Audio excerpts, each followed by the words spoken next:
in his 19th season at Iowa. Kirk Ferentz here on the Rich Eisen Show. How are you, Coach? I'm doing well, Rich. How about you? I'm doing fine. Let's start with this one. How have players changed since you first stepped onto campus at Iowa as the head coach there and now? Yeah, it's almost been 20 years, and I actually came here in '81 as an assistant. So my history at Iowa goes back a long ways. Yeah, I think overall, players haven't changed all that much. I think the world's changed around us, obviously, and probably the biggest factor there would be the social media and just the explosion of information that's out there. And how do you handle that? Well, you try to control it. You try to understand what voices players are hearing. I think that's been true forever. I guess the biggest change now is just some of those voices are a little bit more widespread, and it's no different than the world of coaching. We used to be that people always had opinions at the taverns or the barbershop, that type of thing, but now it's everywhere. So from that standpoint, things have changed a lot, and I think the other probably thing that's changed, that's really impacted recruiting, and not all in a healthy way. And one thing I've witnessed, I think it seems like a lot of parents, and my wife and I are parents of 3 boys that played high school football. It's not always the healthiest messages being sent out there, and the game to me has never been about earning a scholarship or going to the NFL. It's been more about the experience and all the benefits that you can gather from playing a sport like football. Kirk Ferentz of Iowa football joining me here on the show. And yeah, you were obviously an assistant under Hayden Fry for those years in Iowa, and then spent some time in Maine being a head coach, and then joined the staff of a coach named Bill Belichick in Cleveland. When did you first ever cross paths with Bill Belichick, Coach? I'm only laughing. I'm still trying to figure out why I got hired in Cleveland. I think part of the reason is I think about 6 or 7 guys turned it down before they got to me on the list. And I swear I think that's true. But anyway, I'm not sure how it all happened. We did have a mutual friend, a coach named Tom Bresnahan. Tom had been really good to me throughout my career. Always has been a mentor and just a tremendous guy. He worked for Marv Levy, but Tom and Bill worked together in New York. So I'm guessing that might be where the connection all started. But I'll tell you, it was a rough interview. I never got beat up so bad, and Really? I was for sure. I was certain I didn't get the job, and next thing you know, I was back going back for a second interview. So. It's one of the great things that happened in my life. Just those were 3 great years, and I'm remain very, very appreciative of that experience. How did Coach Belichick beat you up in the interview? You talk about a stone face. I mean, everything I said, he just looked at me, and so I was dying 1,000 deaths after every answer that I gave him. It was really it was a tough interview, and he's very thorough, as you might imagine. Asked very good questions, and. At the essence of the whole thing, I'd been a head coach in, at that time, 1AA football for 3 years. So after the first interview, he said, "Hey, I really appreciate your honesty." He says, "I think you're a straight-up guy that way, but I worry about your technical knowledge and that type of thing." But somehow we overcame it, and we were able to hook up. Well, what's your relationship like with him now? I know that he's had one of your sons on his staff. How would you categorize him now? Coach? That's been great. I mean, he's been nothing but helpful in my career, and I'm very much indebted. Just first and foremost for what I learned from him, and just having a chance and opportunity to work with him for 3 years, you can't help but learn. And also appreciative of the fact that they were very kind to let our oldest boy Brian work there, and he was there for 4 years, I guess it would have been. And you can't find a better graduate school to go to. So I mean, it gave him a chance, Brian, a chance to get out of the Iowa football way of doing things and see another place and see how things are really done. And I can't imagine there's a better place. If you want to talk about doing things right, there can't be a better place than the New England Patriots. Kirk Ferentz joining me here on the show. And then before we get to your current situation, I'm just fascinated by the steps of your career. How close did you ever come to being a head coach in the NFL? I've had some opportunities since I've been here a bit. Right. Really, this whole thing was when we came here in '99. It was all about our family, quite frankly. I was hopeful. Certainly you never bet on this, but I was hopeful maybe we'd have an opportunity to let our kids know where home is. And there's a lot of things I really am grateful for about being at Iowa, but one of them is that we've had our kids. We have 5 kids. They've all graduated from one high school, and they have a sense of where home is. They've got a community that they can call home, and that's hard to do in this profession, so I'm really, really appreciative of that. Well, in terms of Kirk Ferentz here from Iowa, when you've been at Iowa, what's the closest you've ever been to thinking, you know what, maybe I will go take that head coaching gig in the NFL? Yeah, I mean, there might have been one or two things that were intriguing. I'd put it that way. But at the end of the day, it really just kind of you get back to what are your priorities, and for us, every move I've tried to make, it was always dictated on two things. What was the opportunity like? Not the financial end, but the opportunity. Who would you be working with? How would you grow? But the other component is, once Mary and I started a family in 1983, then, you put the family first and foremost. So I've been really fortunate coming back here. The one thing I knew coming back here, working for Coach Fry for 9 years, I knew this was a place where if you did things right, you'd have a chance to be successful. I also knew the margin for error is really slim here. So, you take that stuff into account. But we just have a really great comfort level, not only at the university, but the entire state. This is just a place we enjoy living. It's been really good to us. And I've always told people, too, if you're going to leave somewhere, I think you need a compelling reason to. And I've never felt like I've had that here. A few more minutes with Kirk Ferentz, Iowa Hawkeyes head football coach. Let's talk about your team right now in the Big Ten. How deep is this conference compared to the, obviously, 19 seasons you have been a head coach in it?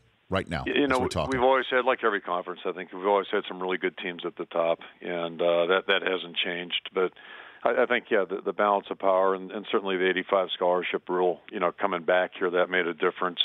So that part's in play as well. And then we've got outstanding coaches, but we've had a lot of good coaches come through this conference. So, but our league right now, it's everybody's competitive, and one of the great things about conference football, and it's probably true in every conference, that you got to prepare week in and week out, and certainly from where we sit, I mentioned our margin for error.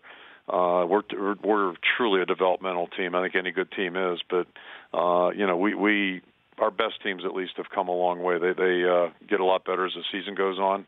So the month of September for us is about finding a way to win and trying to figure out who our players are and what they can do, and then trying to coach the best we can to put them in a position where they can be successful. So the league's competitive week in and week out, and we've always got our work to do.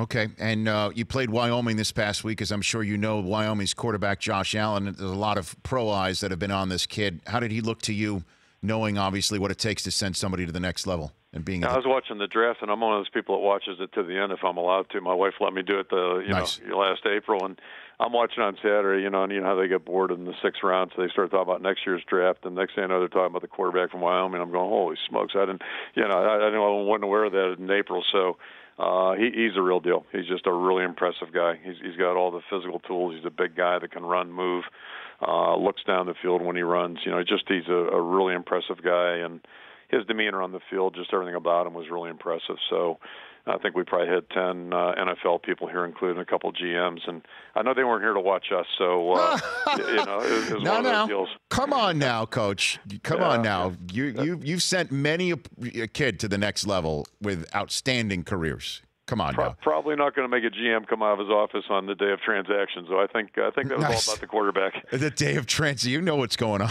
That's right. Day of transactions, for sure. And you're making a lot of roster moves last Saturday. Well, I mean, one of the surprises of the draft this year was C.J. Beathard being drafted when he was, Coach. Yeah. And obviously his name came up in the last week with Ed Cunningham being a longtime announcer, retiring because of his qualms with the sports violence, and then pointing out how he thought that you and your coaching staff put him in harm's way. And I'd love to give you the floor on any response you have to that. I appreciate that. And first of all, just on CJ, it wasn't a surprise to us. The only surprise, I think, was, you hear our local media was talking about, what the experts were saying, and they weren't saying much about CJ, and that to me was surprising. But I think anybody that watched CJ play over the last couple of years, and my sense was there was about 4 or 5 teams in the NFL that were hot on his trail, and obviously San Francisco traded up to get him. I think they were trying to move in front of somebody else that was interested. So,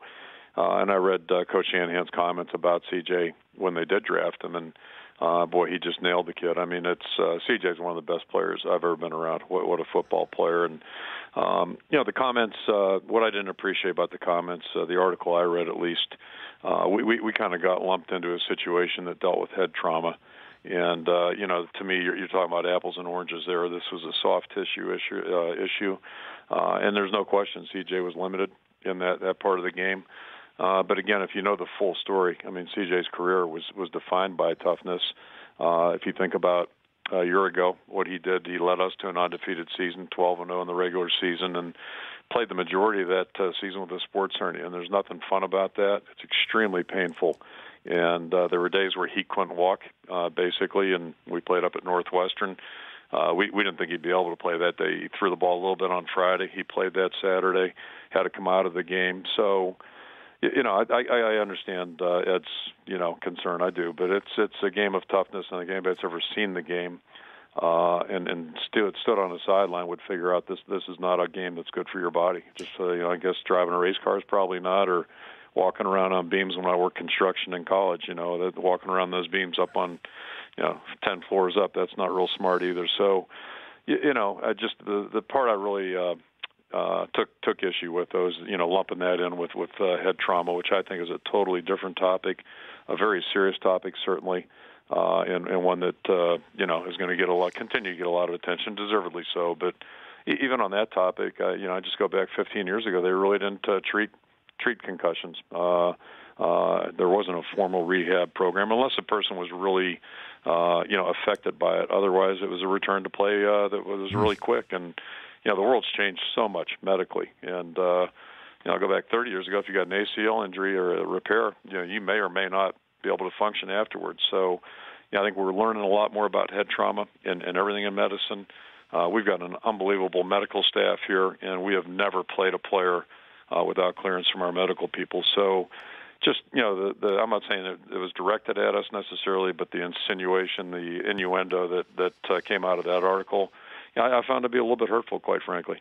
A couple more minutes, and if you don't mind, two more questions for Sure. you, Coach Ferentz from Iowa here on the Rich Eisen Show. I couldn't help but notice a very touching moment during your game when the fans game paused, and everybody stood up and waved and had an ovation in the direction of the Children's Hospital next to the stadium. What is the genesis of that, Coach?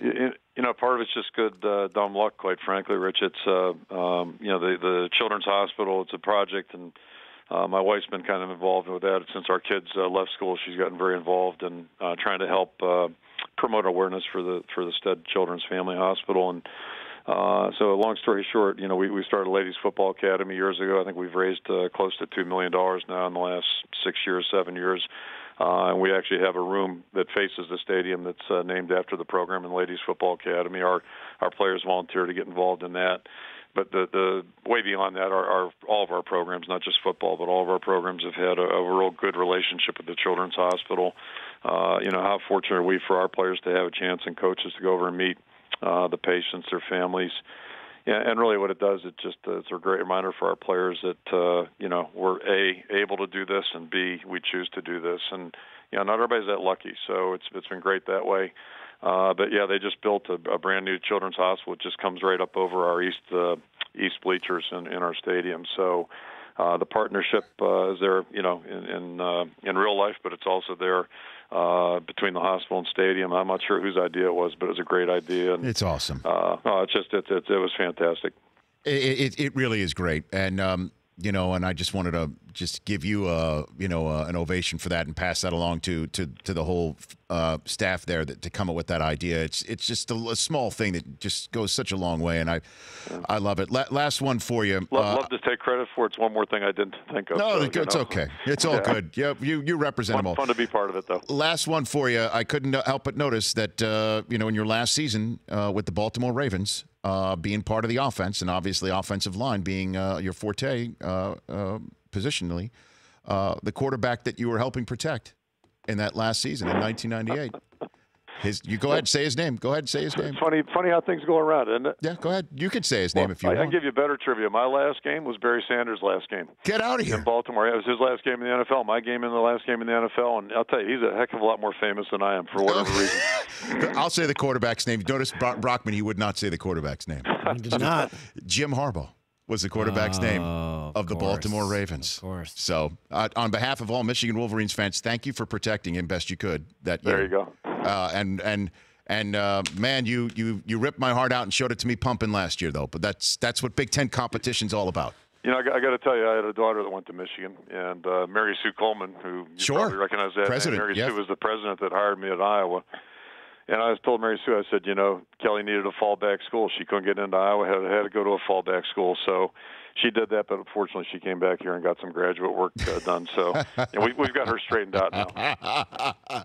Coach, I really enjoyed chatting with you. I'd love to do it more and more often. This was a lot of fun. Appreciate it, Rich. Thanks for having me. You got it. Good luck against Iowa State. Big game in the state of Iowa this week. Iowa versus Iowa State. That's Kirk Ferentz here on The Rich Eisen Show. The Rich Eisen Show. Weekdays at noon Eastern on radio stations across the country and audience. If you like that video, be sure to download our app, and I'll be sure to help the NFL figure out what a catch is.